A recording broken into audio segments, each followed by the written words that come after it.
Kwa kuna kikundi cha watu wachache ambao wako pale kwa ajili ya kuvuruga malengo ya watu, kwa ajili ya kuvuruga majina ya watu, heshima za watu, hadhi za watu, kutaka kuwaaminisha watu yale ambayo wanadhani wakifanikiwa kuuaminisha hivyo umma wao watanufaika. Lakini ili jambo la kulamba asali. Wakati mwingine sio kulamba, kulambishwa asali lipo kwenye siasa zetu hapa nyumbani.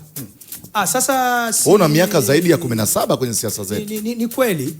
Sasa siwezi kulisemea kwa sababu sijalijua, kwa sababu hakuna kitu kibaya kusema ndio lipo, kwa sababu kwa mtu yeyote makini swali litakalokuja, unadhani nani ameshie kulambishwa hivi au inalambishwaje lambishwaje hivi? Kwa hiyo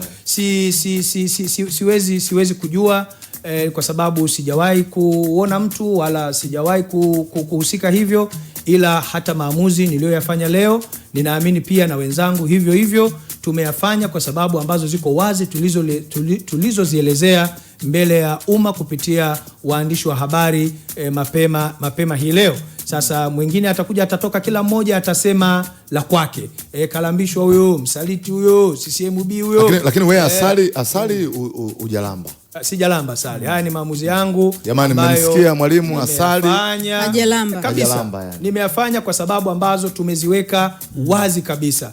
Tunakiona chama kimepoteza mwelekeo, chama kimepoteza dira. Hatutaki kuwa sehemu ya historia ya anguko la chama hiki linalotengenezwa makusudi kwa kiburi na ubinafsi wa watu wachache ambao wanatumia nguvu na mamlaka walizonazo kujiaminisha kwamba wao ndio kila kitu. Kwenye hesabu tunasema kun fayakun, kwamba wao sasa wakisema litimie, yani ni wao ndio kila kitu, wakitaka liwe basi lazima